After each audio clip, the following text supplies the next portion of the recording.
How's it going, everyone? Welcome back to Roll On Gaming. And we have just gotten back from the Star Wars Unlimited Community Celebration event. It was awesome. Nothing to see here. Yeah, no, we weren't there. But that's okay because it was really cool getting to see all the stuff that came out of the SWUCommunity Celebration event. We're going to talk about it because there was a lot to talk about. The full Set 1 Spark of Rebellion has been revealed. We're going to talk about that. We got some news on multiplayer. And we already have some Set 2 news. So stay tuned for that. But first, let me welcome my co-host, my brother Corwin. Corwin, what a weekend, man.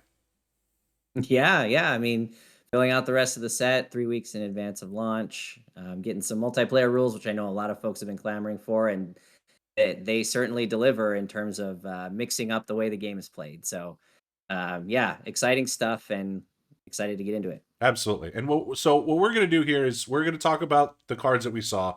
We're going to talk about the multiplayer. What we're not going to do is we're not going to talk too in depth about the community event.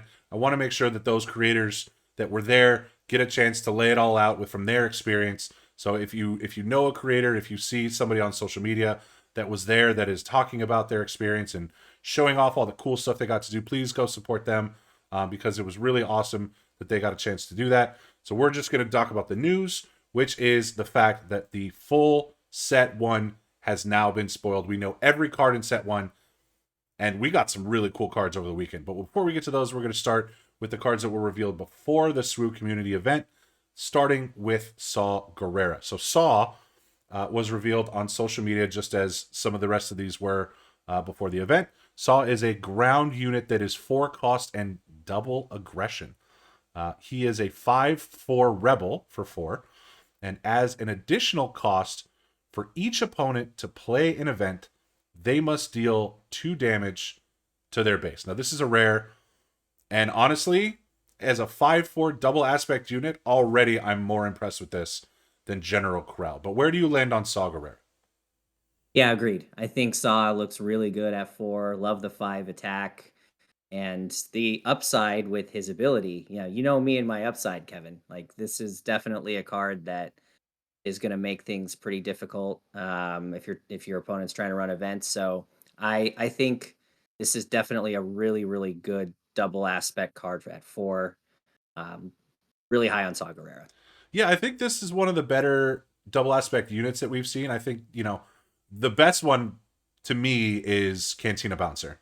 No surprise that Cunning has one of the best double aspect cards in the game because they're pretty loaded on the double aspect side. I Yep. really Yep. like Bendu, but this Saw, if you put it in the right situation, forcing your opponent to continue to do 2 damage to their base every time they want to play an event, even if it's to remove Saw, even if it's for a Mhm. takedown on Saw Gerrera, to have to do that damage to the base, you're already getting value, and you're already advancing your win condition. And 2 damage adds up pretty quick, especially against some of these 25 health bases that are being played, like Tarkin Town or Energy Conversion Lab. So Saw Gerrera, I think, has some potential. I don't necessarily know how many double aggression decks are going to be super popular. I know Sabine's floating around out there right now, and maybe we'll see something with the Grand Inquisitor. But Saw Gerrera can definitely go right into a Sabine aggression deck and threaten a lot of damage if you're not careful. So I like Saw a lot. I think I like this next one better. This is the Ghost, a 6 cost space unit. Again, staying with the Spectre curve here. We now have a unit at every cost from 1 to 6, which is just tremendous flavor and design, in my opinion. This is a 6 cost Vigilance Heroism space unit. You're getting a 5/5 Rebel, Transport, Vehicle, Spectre. It is shielded, and when played and on attack, you may give a shield token to another Spectre unit. This is an uncommon. Now, this goes in Hera for sure. Where do you put Hera's power level now that we have all the Spectre cards that we are going to get in Set 1?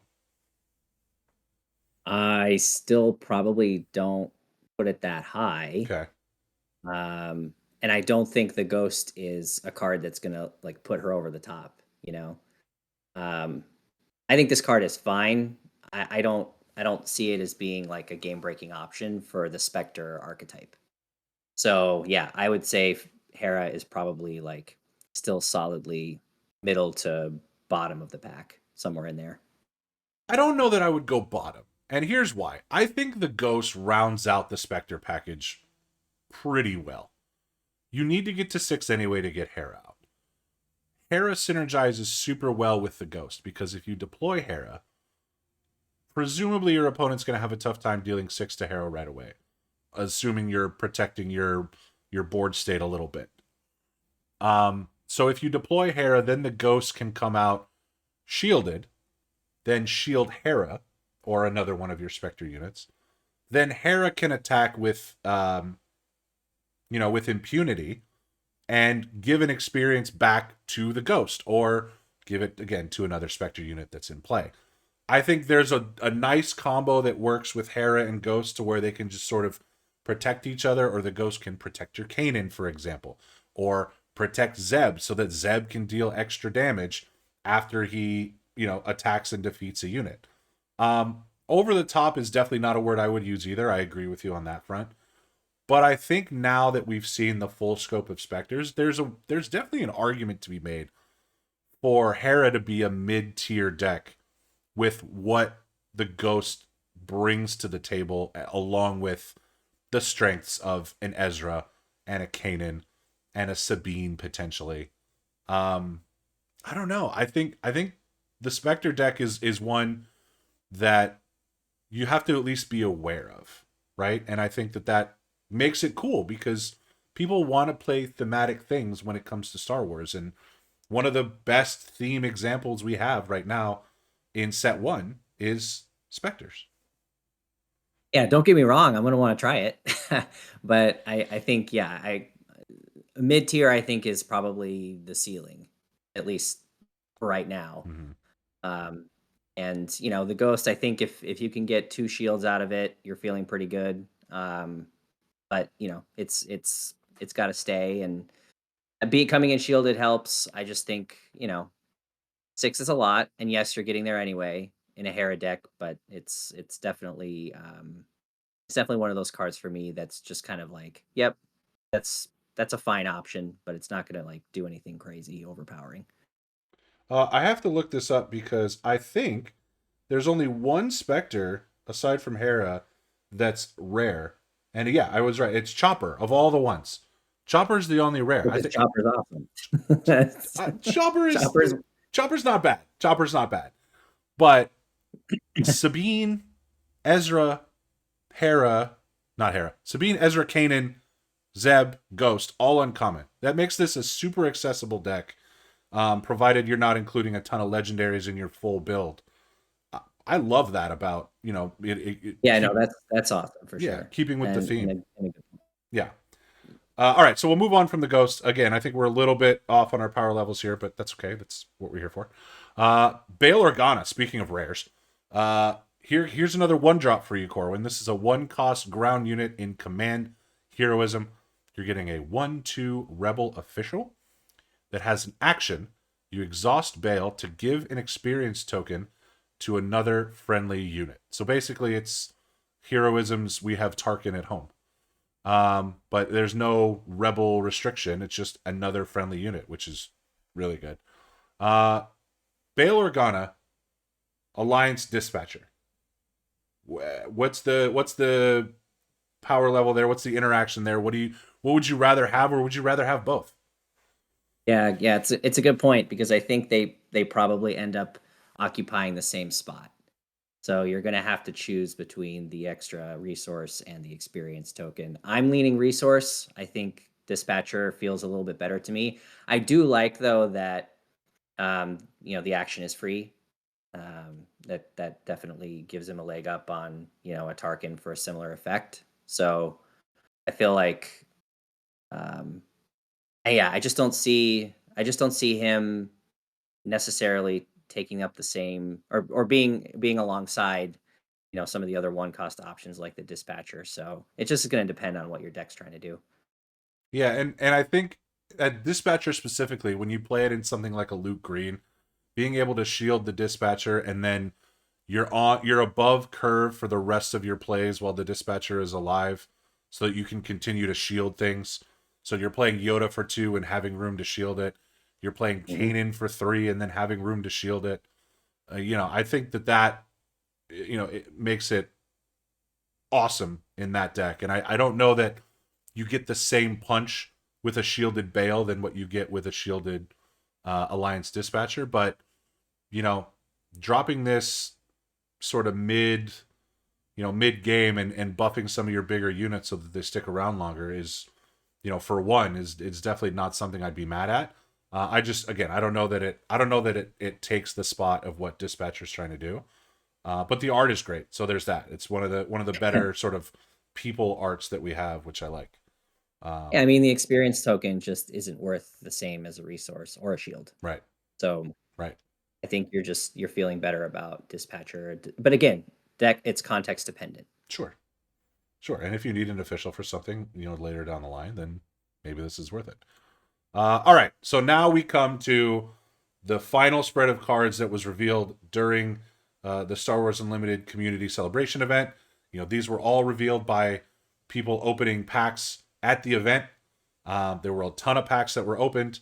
We got to see the rest of the cards come out, which is great. And I want to give a special shout out not only to the folks at the Star Wars Unlimited website, but also to Nerd Parker, who runs SWUDB, SWUDB, for getting all of these loaded onto both databases same day. That is a Herculean achievement, and it's wild, and it's very much appreciated within the community to be able to let us just brew away for the next couple weeks before the set drops. So, shout out to all the people working on both websites. Shout out Nerd Parker. Um, awesome. We love to have you guys in our corner. Let's talk about the Corellian Freighter. This is one of several neutral cards that were revealed over the weekend, and none of them are going to be particularly good. But the Corellian Freighter is a 5 cost space unit that is a 4/4 Sentinel. It's a common, and that's all it's got going for it. It's a vehicle. It's a transport. It's probably not going in your deck. Yep. Next. Next. But hey, listen, I will say if you need a Sentinel in space in limited formats, this is one to consider. Let's Okay. continue with the Frontier ATRT 4 cost ground unit. Now, this might be actually the best neutral card that we saw over the weekend. It may be maybe next to Confiscate, the best neutral card in the set in set 1. So we'll see. Frontier ATRT 4 costs for a 3/5 vehicle walker. While you control another vehicle unit, this unit gains ambush. So how often you get that ambush ability? Probably not a ton unless you've got a space unit. There aren't a ton of like low cost ground vehicles that I can recall, but 4 for a 3/5 is not horrible. It's not amazing, but I think this is probably better than the volunteer soldier. Yeah. Yeah. Maybe. Yeah. Okay. Sure. I'll give you that. But certainly not a great card by any means. So another one we can probably just fly through. Well, then we'll fly through it. All right, let's talk about restock. We love some anti-mill tech around here. If mill ever becomes a thing, which I hope it doesn't, but it probably will at some point. Restock is a 1 cost event without an aspect. It allows you to choose up to 4 cards in a discard pile. Put them on the bottom of their owner's deck in a random order. This is one that could turn into like a big brain card down the road where, if your opponent is constantly pulling useful things out of their discard pile, you can prevent them from doing that. Again, you can also prevent yourself from being milled. If you have cards that shuffle your deck, you could potentially put that in. You could put this in to bring back some stuff that you need, and then go searching for it. Shuffle your deck, and maybe it's up towards the top again. This could weirdly be decent in a format that we're going to talk about here in a bit in multiplayer. But I don't see this seeing a ton of play right off the bat. Yeah, this is screaming sideboard to me in Mhm. case there is a a time down the line when there are shenanigans being pulled, or yeah, like you said, if mill becomes real at some point, you're going to want to keep cards in the deck to prevent taking that extra base damage. So Mhm. I think for now it's binder fodder, possibly sideboard down the line. Yeah, I think I would agree with that. And then there's the Underworld Thug, which is just a 2 for a 2/3. Doesn't have any other abilities than besides that. I think we've got our share of 2-cost 2/3s or better that actually have abilities. So this one's not making it anytime soon. Nope. So, all right. So that's the extent of the neutral cards. We'll talk about some other ones here that may tickle the fancy a little bit. Starting with one I really like, actually. This is U-Wing Reinforcement. It is a 7-cost command heroism supply event. It is a rare, and U-Wing Reinforcement allows you to search the top 10 cards of your deck for up to 3 units with combined cost 7 or less, and play each of them for free. Put the other cards on the bottom of your deck in a random order. This feels like it's worth 7. I mean, we saw it. I Had No Choice last week. That one didn't feel like it was worth 7. This I would pay 7 for. Corwin, where do you land? Yep, I completely agree. This looks like a really good card to me. I think being able to, I mean, you're going to be paying 7 anyway, but if you can pay 7 to get 2 or 3 units down on the board instead of 1, I mean, I kind of like that. And it gives you some flexibility. Granted, they have to be in the top 10 cards of the deck, but we already have seen how good Vader's ability is, basically doing the same thing. And now you give rebels, and specifically green rebels that have a lot of cheap options they can turn to, to bring out with this card. I like it a lot. I think this is something I'm going to definitely consider, even at its high price point. Well, and also not just low cost units, right? Like, yeah, it feels great to bring out, you know, let's just say an Echo based defender, a Battlefield Marine, and an A-Wing. Like, that's one of the dreams with this, right? Because you're paying 7, you're getting 7 cost worth of units, you're getting 3 units. It's awesome. But in something like a Luke Green, why not Yeah. just pay 7 to go get Luke if you don't have it in your hand? Like, you're gonna pay Yeah. 7 anyway when you draw Luke. This allows you to go find it and play it in. Yeah, that feels worse to me just because you're paying the 7 anyway. Like it's almost like the U-Wing reinforcement is an extra Luke, which I guess is fine Mhm. if like you need Luke in your deck that badly. But I think the for me, the appeal of this card is being able to get 2 or 3 units on the board in one action, which is something that you just really can't do with very many cards in the game. I definitely agree that that's the dream, but I think you also need Luke in your deck that badly to go get it when something's been defeated, and then give something -6, -6. So if I'm paying 7 to go find a Luke that I would have played if I had it in my hand, then I don't really see an issue with that either. Which I'm not speaks disagreeing with that at all. right. I think it's still a very strong play, but like you also don't need like this card can still go into Leia or Cassian Hmm. Green or some deck like that Hmm. that's still trying to go a little bit wider, and it would give you a reason to keep resourcing up to 7 Hmm. even after your leader comes out, because I think it can be that strong and potentially game changing depending on what you're bringing out. Totally, totally. I don't know that this necessarily makes it into Sabine Green, because if you're probably not Mm. going all the way to 7 in that one, but those other decks you mentioned, and then Luke, absolutely. So very interested to see where this card ends up, because I think I like it a lot. I also like Bib Fortuna quite a bit. Bib Yes, Fortuna, yes. 2-cost ground unit, Cunning Villainy. You're getting a 1/3 Underworld Twi'lek that is shielded and has an action. You can exhaust it to play an event from your hand. It costs 1 resource less. This is an uncommon, and for Cunning, which loves events, to get this round 1, play it shielded, be able to play events for 1 cheaper, heck yeah. Yeah, I mean, it's in the exact right aspect that it needs to be in, which is cunning villainy.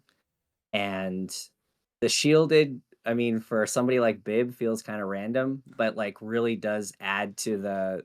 It really does add to the value of the card. Mhm. I think Bib is out of these final reveals we're speaking about. I think Bib is my favorite one. Wow, your He's favorite just one.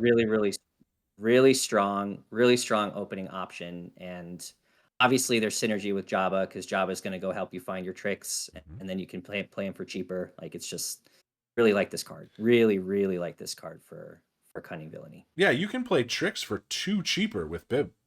Like that's Yep, wild. And well, Bib and Jabba have to be crazy. both in the arena, And we're but going to see another trick card coming up that I really like oh, too. it's So it's incredible. Yeah. yeah, Yeah. So I could see a world in which, Bib and Jabba make for a really spicy sort of event package that you have. And then, I get the shielded from a sense because like you always sort of picture Bib as like this cowering individual and, trying to deflect blame and deflect attention away from himself, hiding behind Jabba or whatever. So I believe that a little bit. He's not trying. It's not like he's a fair enough. droideka that has a shield around him. He's shielding himself from blame. Let's put it that way. So I could That's get fair. on that. Yeah.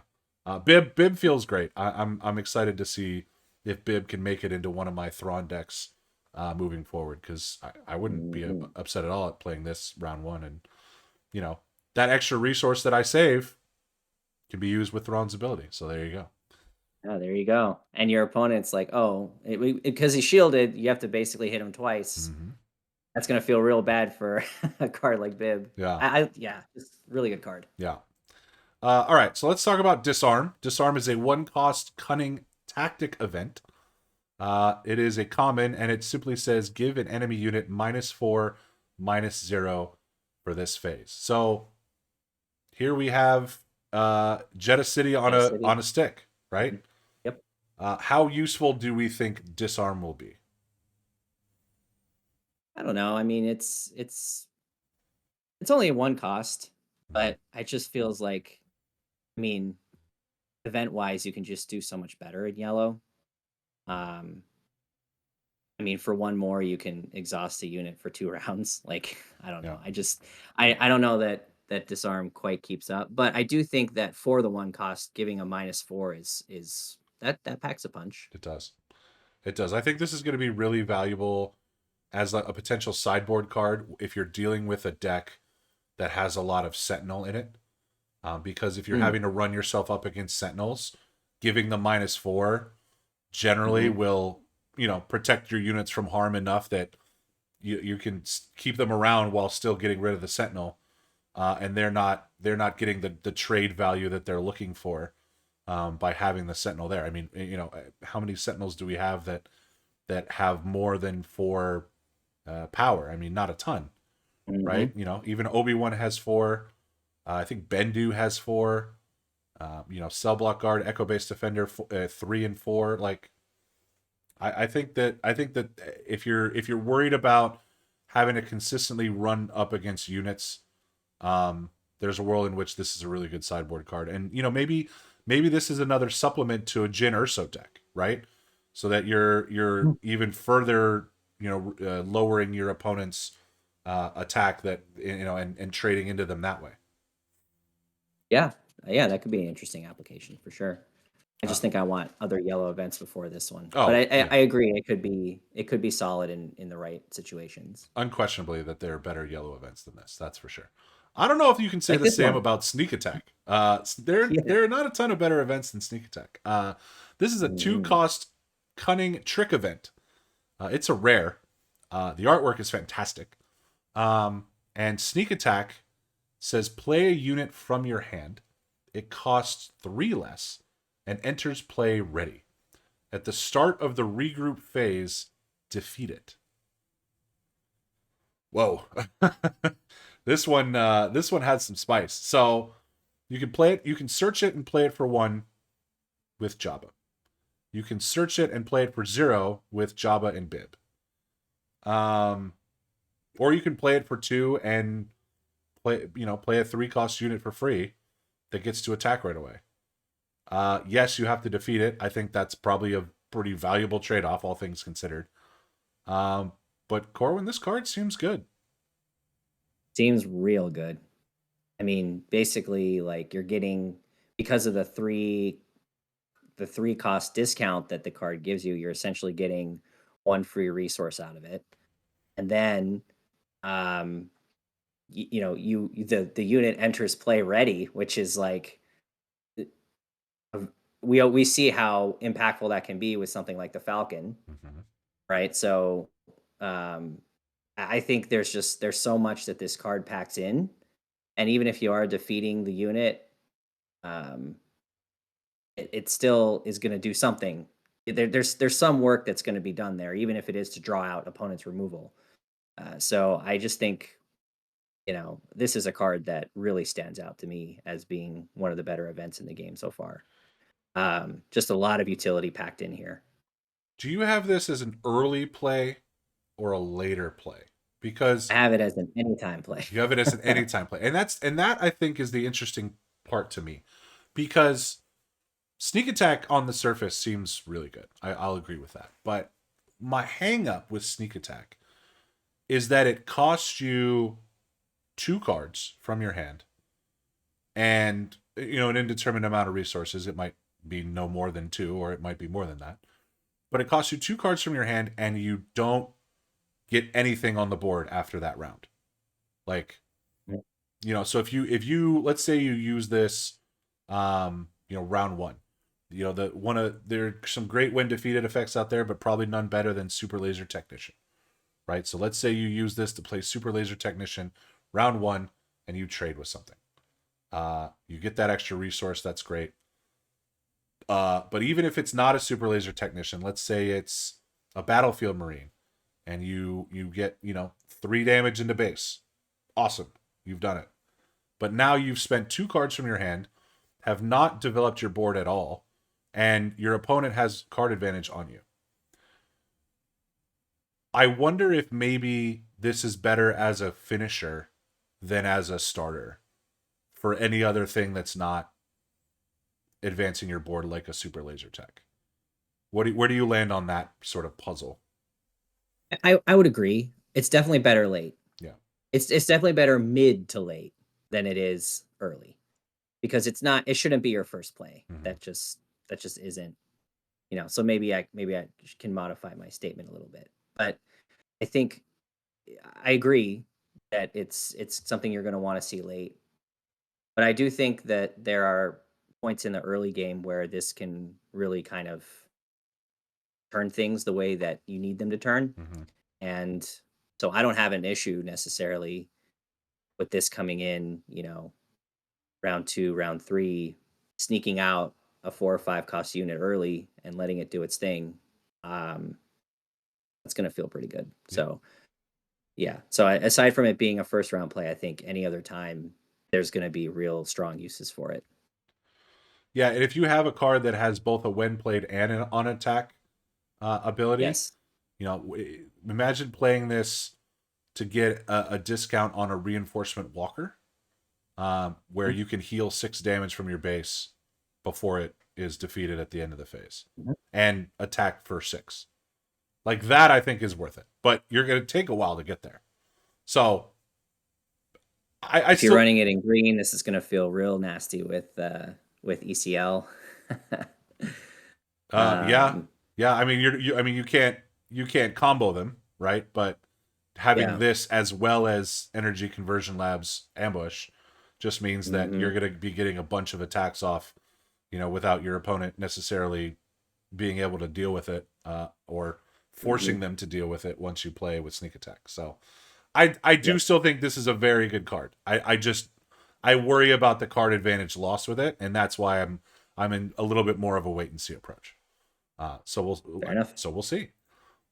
Swoop Racer, 3 cost cunning ground unit, 4/3, no text. It's a fringe unit, and that's what it is. For 3 cost 4/3, you can get an echo based defender. I I don't know. Like, it's fine. Um, it'll be great and limited, and that's where I land on it. What about you? Yeah. No more to say here. I will say it looks really good in hyperspace. I saw a hyperspace version of this Mm. And the just the crazy elevation from a regular frame to a hyperspace frame. Mm. I mean, it cannot be understated. And we'll look at some hyperspaces here in a bit, but because wow, just the digital images do not do them justice. But we'll move on. Let's talk about Bombing Run. Bombing Run is an interesting one. Bombing Run is a 5 cost aggression event. It's a tactic. It's a rare. And Bombing Run has you choose an arena, ground or space, deal 3 damage to each unit in that arena. Uh, I kind of like this one. Corwin, where do you land? Mm. Not so much for me. So tell me why. What do you like about it? So the one prohibitive thing about this for me is that at 5 you're probably getting a pretty decent unit in place of this Bombing Run, or you're playing a takedown and using a resource on your leader ability or something like that. But Bombing Run is going to be really effective coincidentally against something like an aggro deck, right? It's an aggro card and it works probably pretty well against an aggro deck because you're going to have, like, if you think about the space arena for like a Sabine or a Leia deck, right? You're going to have red 3 in there. You're going to have A wings. You're going to have wing leader. Um, all of those just get absolutely wrecked by one Bombing Run. Look at the other side of that. If you have a Sabine, if you have a Battlefield Marine, if you have an Echo Base Defender, if you have a Benthic 2/2s, that's all getting 3 damage dealt to it and get wiped off the board, right? So finding a space to play this, it might be tricky to a point where you can maximize 3 damage to multiple units and remove those units. But when it goes off, it's going to go off like gangbusters, and that I think is the most intriguing part of this is you know is this a more direct counter to some of the units that like to swarm in space, or if you are pairing this with like overwhelming barrage in back-to-back rounds. You play a Bombing Run, and soften up the arenas, and then your overwhelming barrage just is that much more potent, the next round. I don't know. I have not had time to sit there and just brew away with all these new cards, but I think this one could have some potential. I think I would just like it better if it said deal 3 damage to each of your opponent's units in that arena. But the fact that it's everybody makes it a lot trickier to use, Mm-hmm. and so I just don't see myself getting there with this card. Even if I'm doing 6 damage and none back to myself, I still don't think that gives me enough value at 5. So So so yeah, so you need to do it. You need to hit 3 units with this, and it would make you happy. think it has to be 3 units minimum to feel good about playing the card. Yeah. Yeah, and I can see that, right? Like, you never want to damage your own units, but if you're behind, this is a way for you to not be as behind anymore, potentially. Potentially. Yeah. So I agree that it will be tricky. I think you've sort of convinced me on that one, but I can't imagine a card that looks this good ends up being bad. So there's that. But maybe that's just me. All right. Let's talk about Forced Surrender. This is a 6 cost aggression event. It's a plan. It's an uncommon, and it says draw 2 cards. Each opponent whose base you've damaged this phase discards 2 cards from their hand. Already multiplayer vibes, and we'll get to that in a bit. But if we're talking about constructed, wow, I can speak apparently. Uh, are you putting this anywhere near like a red deck right now? Like, what red deck goes up to 6 just to have this? Hmm. Yeah, I think it's a little bit hard to justify it at 6. That being said, I still like the card.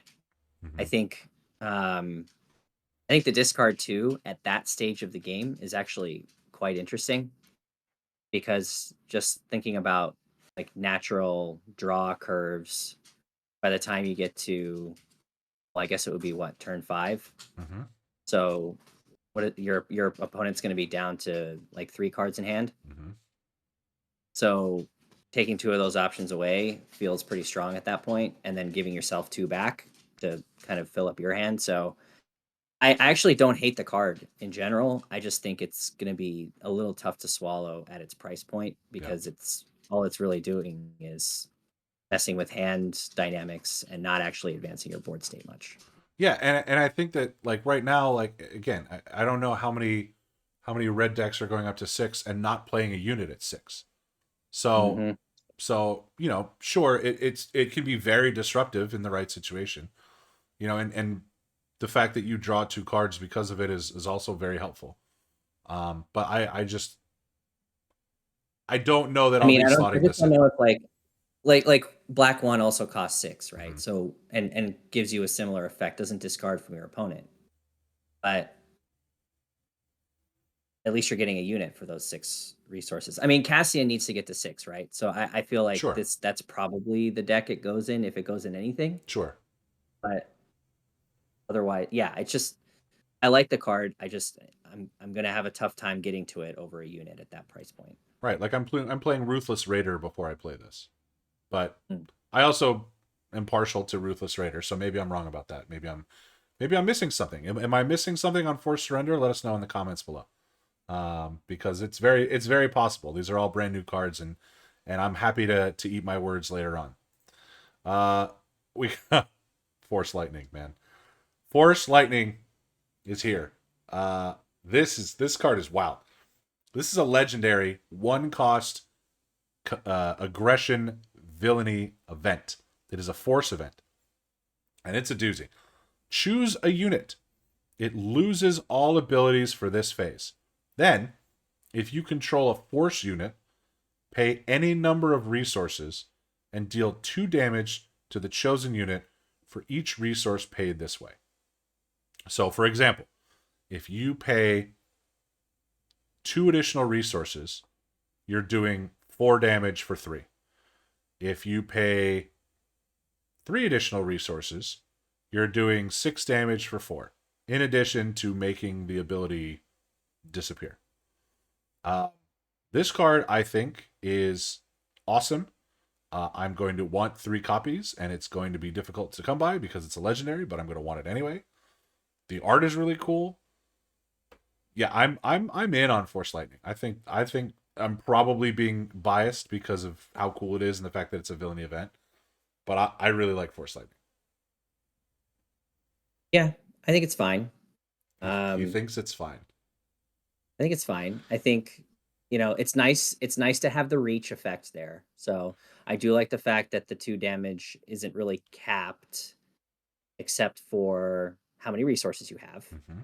So that part of it definitely appeals to me. Um, but I think that it loses all abilities for this phase. Maybe that by itself is enough to justify, like, maybe that's enough value just for 1. Mm-hmm. Um, Depending on what unit you're targeting, that part of it could be interesting as well. But the damage curve, like 1 resource for 2 damage, is fine. Like, I don't think it's phenomenal. I don't think it's bad. It's just like pretty much where it should be. So that's why I think the card is just, it's like, okay, yeah, this makes sense. I think that this design makes sense, and it doesn't feel, to me anyway, until you use it against me, Kevin, and wipe something out. It doesn't feel OP, and it doesn't feel like, binder trash either. I feel it, it's going to live squarely in the middle of like being a decent option. That's where I see it, and certainly Palpatine, um, he could make some use out of this with his unit card. If you're playing in red anyway, he could make some use out of this. Yeah, I mean, look, paying 2 resources to just damage something and remove its ability, and then taking control of it afterwards might not be too bad. I do find it ironic that this can one-shot Palpatine because there's no cap, Yes. right? So if you pay what six resources when you play, 5 additional when you play this, you're doing 10 damage and you're taking out Palpatine, and you're gonna have conceivably 6 resources when your opponent has 8, unless they've way outramped you, which is possible in green. But I like that point a lot because we've seen this with Force Throw already. At least I liked Force Throw as a card because of that same upside factor, um, and that just costs you a card out of your hand instead of resources on the board. But I think these one cost force power cards being able to, as you say, one shot like really big powerful units, including leaders, because this doesn't say non-leader either, right? it does not. Super interesting way to potentially balance things, and get you back in the game. So I do like the card for that reason. They weren't kidding when they said that force is one of the strongest traits in the game, because Mhm. we're able to do stuff like this. So we'll move on. There are 5 other cards to take a look at, that were revealed over the weekend. Speaking of things that you can get for 6, the Gorilla Attack Pod is actually kind of sick. This is a 6-cost aggression, heroism, ground unit. I keep wanting to say that red is command because it used to be in Star Wars Destiny, and Oh yes. clearly I still haven't gotten past that. Gorilla Attack Pod, 6-cost aggression, heroism, ground unit. You're getting a 4/6 rebel vehicle walker. So buffed by Wedge. So there you go. It has grit, and the best part of it, aside from the fact that it's a common, is when played, if a base has 15 or more damage on it, ready this unit. Now, in aggro, getting 15 damage on your opponent's base is not that difficult. It's the last 10 or 15 that trip you up sometimes. But we were talking about why a red deck would want to go to 6. This is why. The Gorilla Attack Pod is awesome, and I think it's going to be a really good card at common, to be able to slot right into a rebel deck that's trying to get to 6 and hit base and attack things. So I'm in on Gorilla Attack Pod. Yeah, I think it's good. I feel like I'm probably a little less high on it than you are. Mm-hmm. I think you really have to get it down at for its one plate effect to feel really good about it. Totally. Otherwise, it just being a 6 for a 4/6 with grit is like it's probably below curve. But if it's ready, that's quite good, and especially because it's a rebel. If you're able to combo with Leia's ability, that can feel really good. So Or if you play it with Wedge in a Leia deck, and now it's a yes, 5/7 with ambush. yes. Although I'm not sure that this card is enough to make me want to put Wedge in a deck right now. But Well, fair point. I mean, there are a lot of heroic vehicles that Bad vehicles. bad vehicles is a strong word. Besides the Falcon, but then you're not running Leia anyway. So That's true. That's true. Bad vehicles. Wow, that's what I mean. You got A-wings, man. You got A-wings. You got restored arcs potentially if you're running blue. You've got the rogue squadron skirmish. And okay, let's tail off there. you're stretching. You're stretching. Red 3. We talked about Red 3 earlier. If you're pairing Wedge with A-wing, Red 3, this wing leader, Bright Hope, you're good.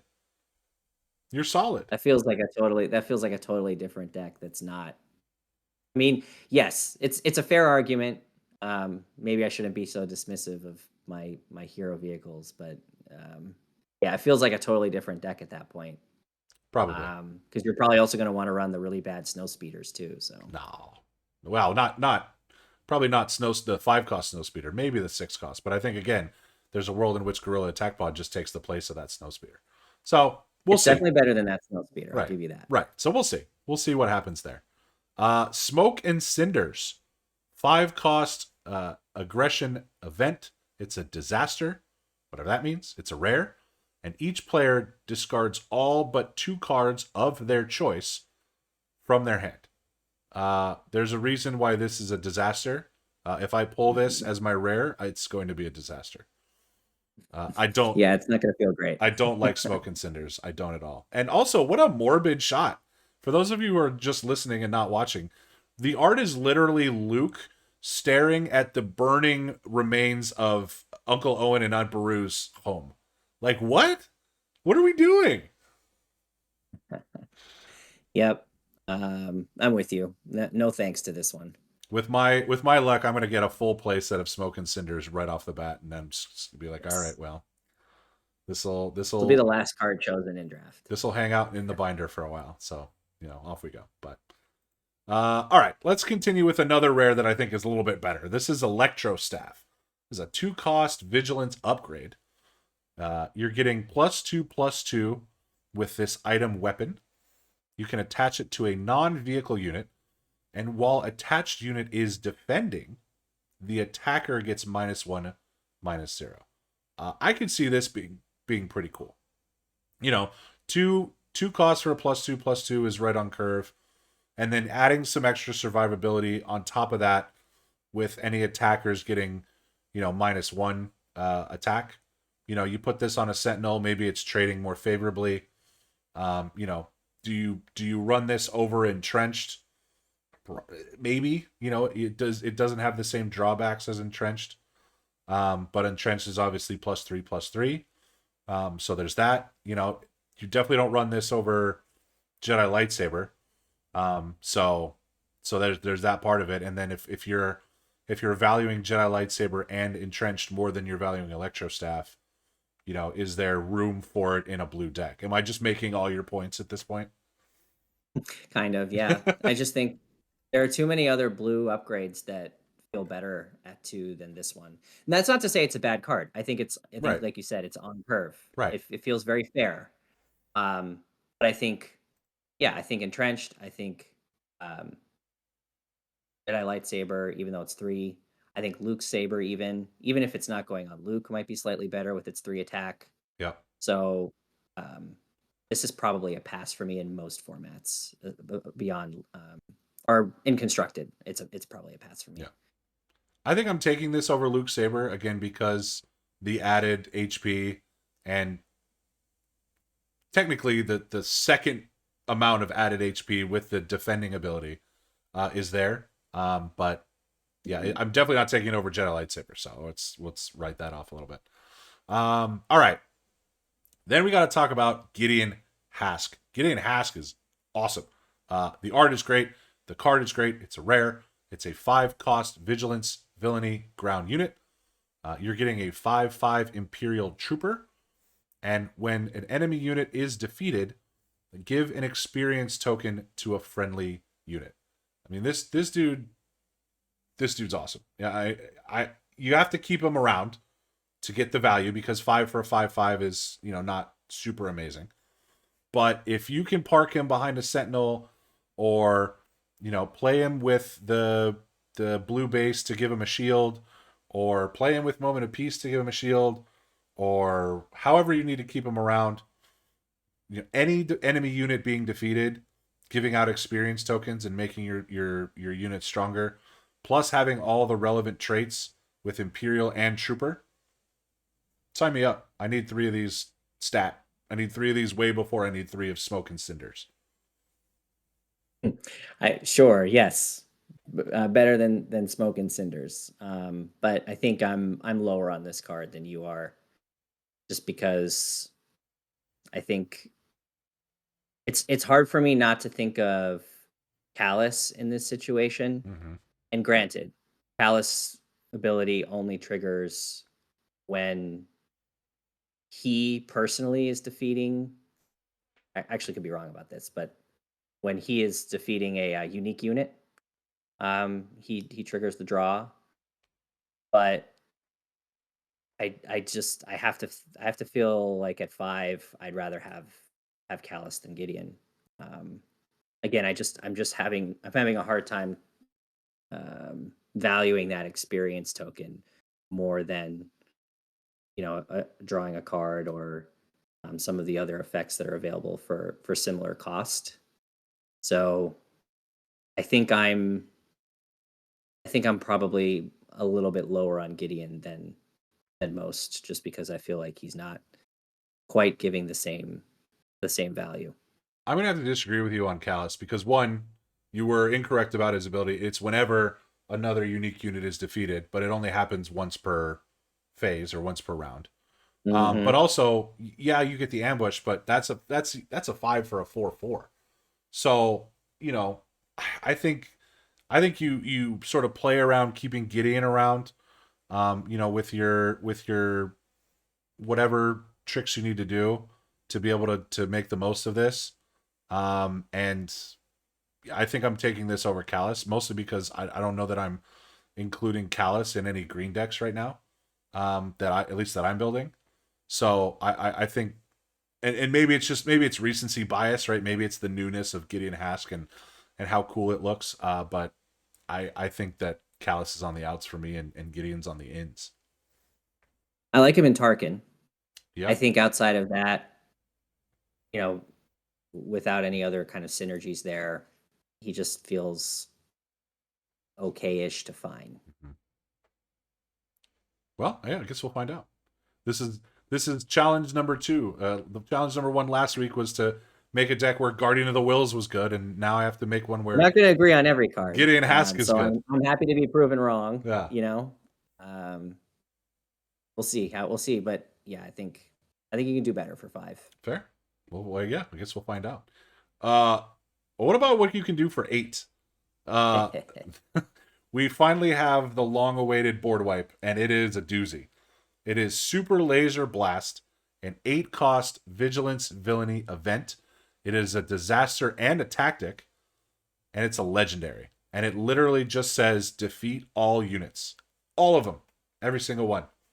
Um, I love this card. It's awesome. 8 is a lot, but wiping a board is also something that is, pretty powerful. So making it cost 8 feels like it's probably worthwhile. What do you think? Yeah, I mean, I'm glad it exists. Mm-hmm. Just, even though it's not going to feel great to have it played against me, I'm glad it exists. Mm-hmm. I think it's making things interesting from a vigilance villainy perspective because we're seeing how that archetype really wants to control board state. It's really wanting to keep the units on your opponent's side at bay. And there's some powerful effects that those specific aspects can bring. So I think it's interesting for that archetype. I don't know that I see it seeing widespread play, but it's definitely a card and a card you have to be aware of. Yeah. Yeah, I mean, look, if you're getting outraced at the end of the game, this is going to feel really good. If you're defeating some of your own units just to stay alive, it's going to feel less good, but the fact that we have it and the fact that it's villainy and the fact that it's the Death Star just makes me happy. So, Yes, there's that. agreed. Before we get any further into the other news of the weekend, let's take a look at some of the awesome variants that we got to see up close and personal this past weekend. If you're just listening to us, please do yourself a favor, go check out all the stuff on either Discord or on the social medias. They've been pretty much everywhere, because as I said previously, digital images do not do these justice. So this Millennium Falcon hyperspace legendary here looks incredible. Props to all the people who were taking photos this weekend and letting us see some of these.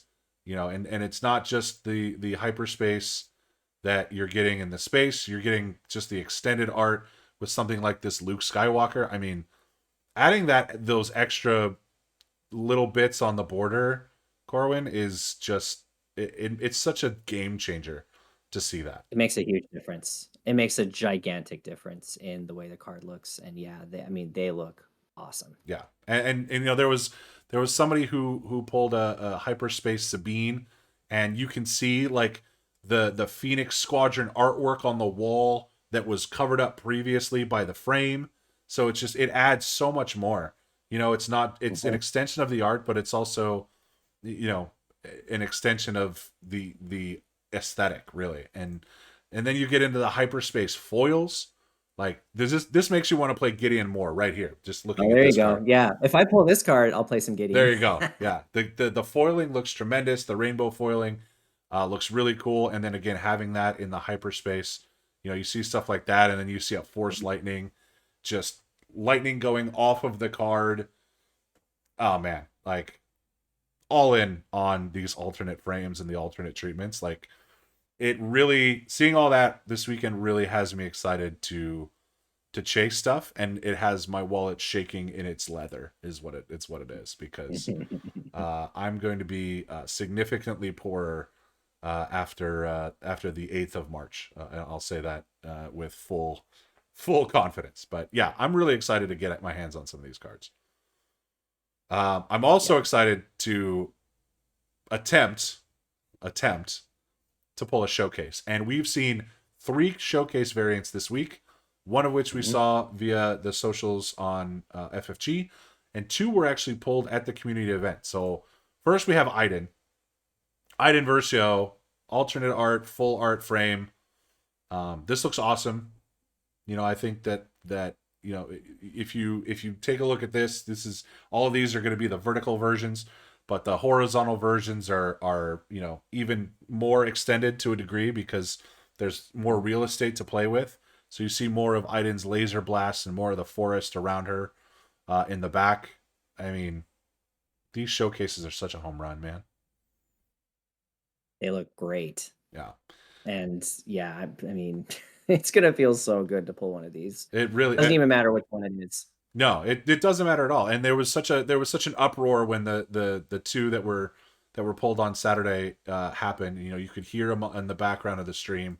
The first one that was pulled at the event was this incredible looking Director Krennic. I have to get my hands on a Director Krennic because the art is absolutely stunning. He's in his sort of signature pose on the with the Death Star like readout behind him. My goodness, man. This Krennic is gorgeous. How much do you need this card Oh, I don't in know, your man. life? I don't know. I don't know how much I need it because like I think I'm gonna feel that way about all of them. Right? Like this one is so good, but then you look at this and you look at the Leia, which is incredible and has an almost entirely different art style than any Mhm. any of these showcases we've seen. And then on top of all that, you look at Emperor Palpatine, and I mean, this is almost like an anime, like with the shading, and he's sitting in his Mhm. throne.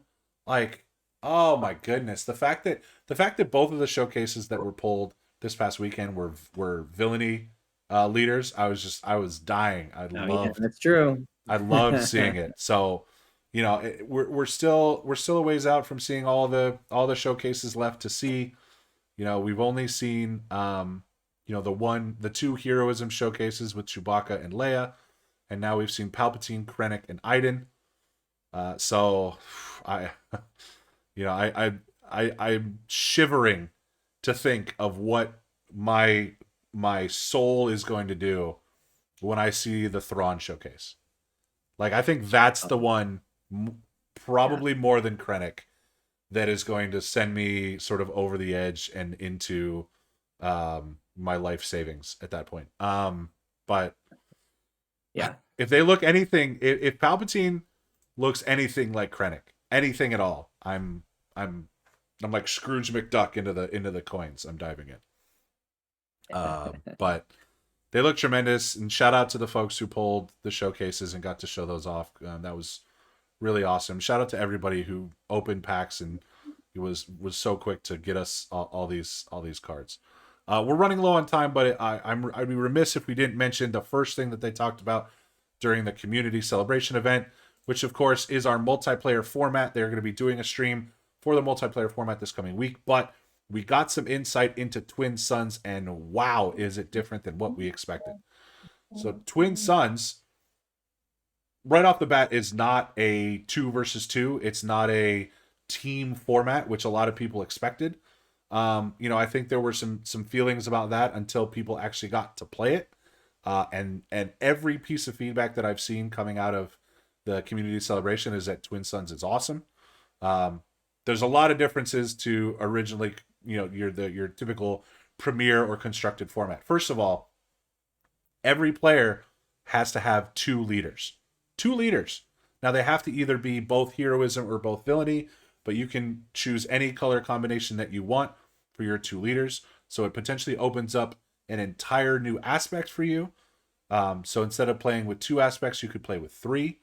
Or you could choose to do a double aspect and then still have one on top of that, which that to me is really, really cool.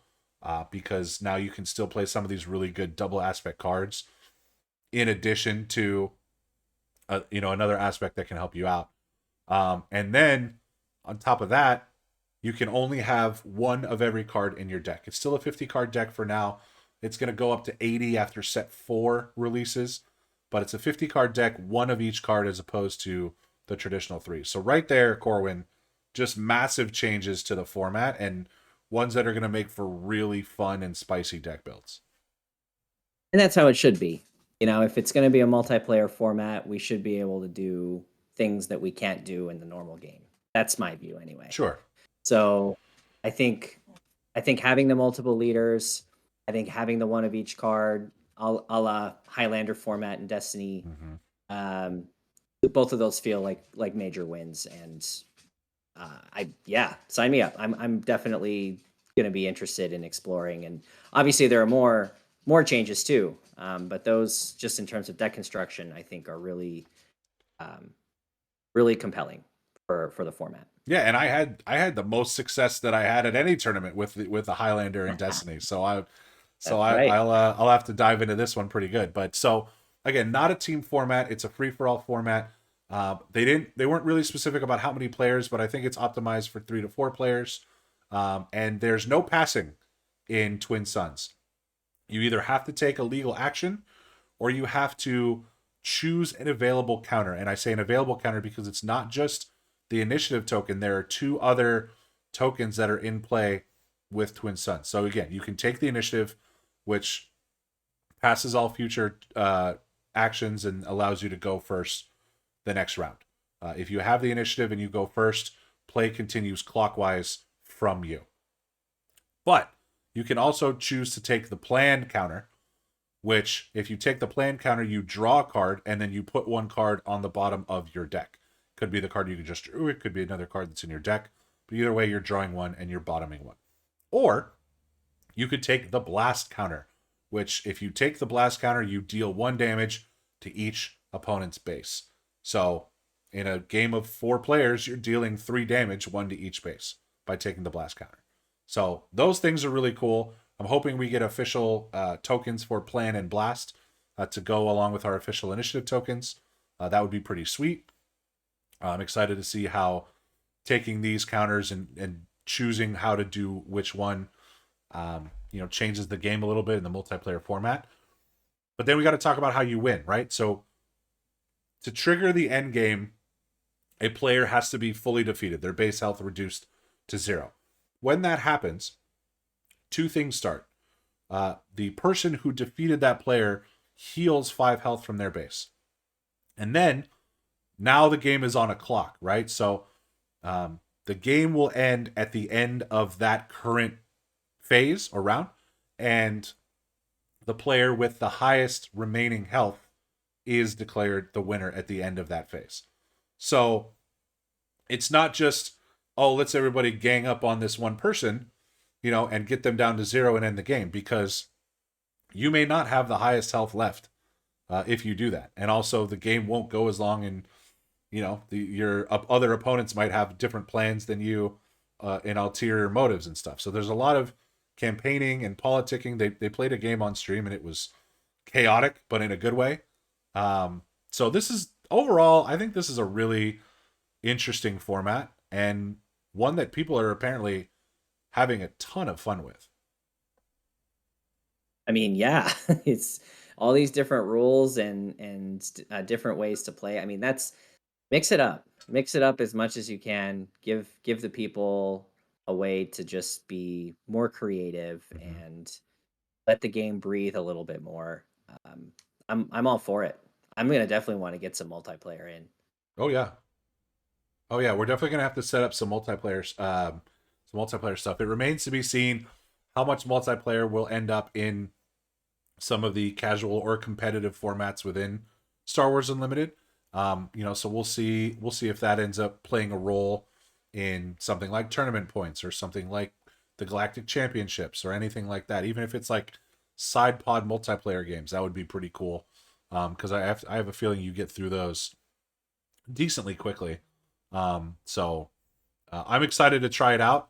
I'm excited to hear even more about it this week during the Twin Suns Focus stream. And that wasn't everything, because at the very end of the day, despite all this crazy news about Set 1, Spark of Rebellion, they decided to let us in on the secret of who the Set 2 Shadows of the Galaxy starter leaders would be. Now, first of all, the fact that they're having starters for every set, I think is awesome. I think it continues to foster the accessibility and the entry point.